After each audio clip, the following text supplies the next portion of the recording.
تو میرے بھائیوں اور بہنوں، یہ اولاد کی تعلیم اور تربیت یہ ہماری زندگی اور موت کا مسئلہ ہے، اور آخرت میں کے عذاب سے بچنے کا اللہ کا واحد راستہ یہ ہے کہ ہم اپنی اولاد کی صحیح تعلیم و تربیت کی طرف متوجہ ہوں۔ اور آج کل موجودہ دنیا میں صورتحال یہ بنی ہوئی ہے کہ اولاد کو یا تو اللہ بچائے غلط ماحول میں جانے کے نتیجے میں، برے ماحول میں جانے کے نتیجے میں وہ دین سے بالکل ہی غافل ہو جاتی ہے، بے پرواہ ہو جاتی ہے، اور اس کے نتیجے میں اللہ بچائے ایسی مثالیں بھی سننے میں آتی ہیں کہ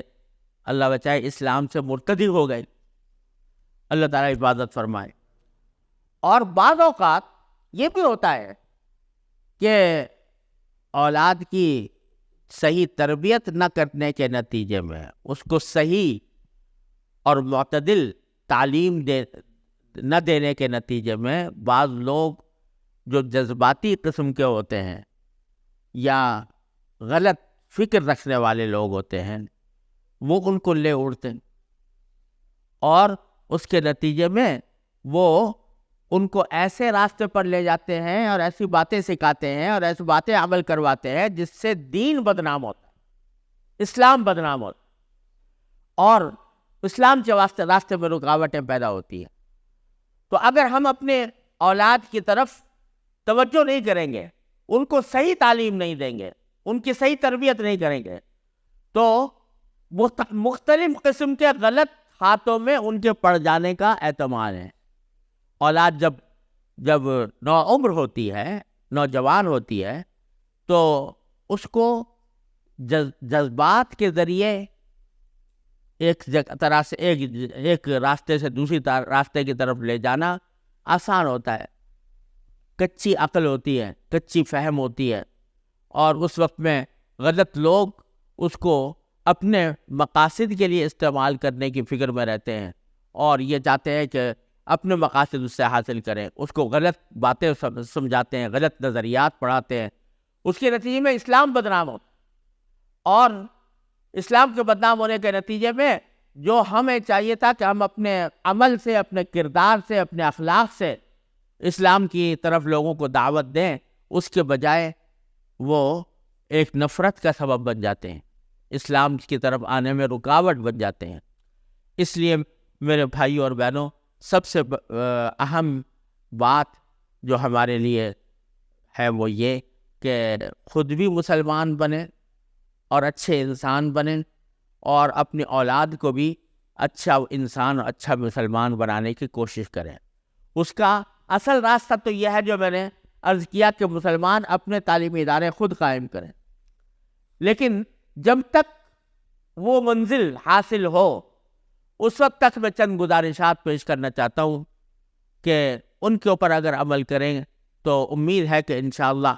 کسی نہ کسی درجے میں اس مقصد کو حاصل کرنے میں مدد ملے گی۔ وہ یہ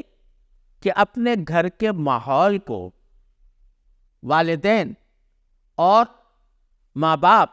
وہ اپنے گھر کے ماحول کو ایسا بنائیں کہ اولاد اس کی تقلید کرے، سچ بولنے کی عادت ہو، جھوٹ سے خود اجتناب کریں، محبت اور شفقت کے ساتھ پیش آئیں، اور اپنے گھروں کے اندر عبادات کا، نمازوں کا اہتمام کریں، اور ساتھ میں کچھ تھوڑا سا وقت اپنی اولاد کو دیں، اپنی اولاد کو وقت دیں۔ اور اس وقت دینے کے معنی یہ ہے کہ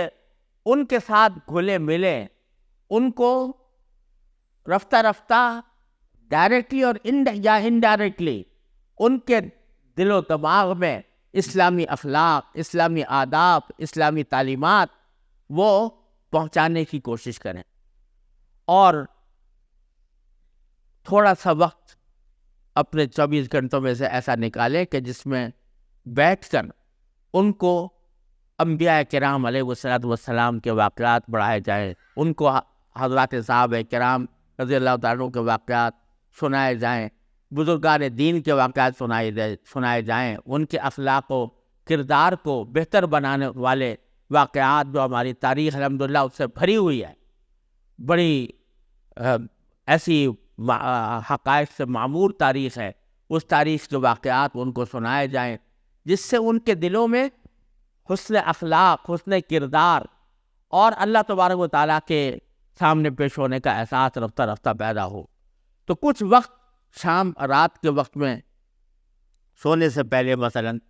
چند منٹ اس کام کے لیے نکال لیں کہ ان کو اسلامی تاریخ کی کتاب، صحابہ کرام کے حالات وغیرہ ان کے سامنے پڑھے جائیں، اور پھر بیٹھ کر سب مل کے دعا کیا کریں کہ اللہ ہم آپ کے دین پر چلنا چاہتے ہیں، خود بھی اپنے اولاد کو بھی صحیح راستے کے اوپر لگانا چاہتے ہیں، یا اللہ اپنے فضل و کرم سے، اپنی رحمت سے ہمارے حالات کو درست فرما دیجئے اور ہمارے اولاد کی صحیح تربیت کے ہمیں توفیق عطا فرمائیے، اور ہمیں دنیا کے خراب فتنوں سے، ضلالتوں سے، گمراہیوں سے اے اللہ ہماری حفاظت فرمائیے۔ بیٹھ کے دعا کر لیا کر۔ یہ میں ایسی بات بتا رہا ہوں، عرض کر رہا ہوں کہ اس پر عمل کر کے دیکھیں، انشاءاللہ تعالی اللہ تبارک و تعالیٰ کی طرف سے رحمت ہوگی، اور اپنے حالات میں اور اپنے اولاد کے حالات میں انشاءاللہ تبدیلیاں آئیں گی۔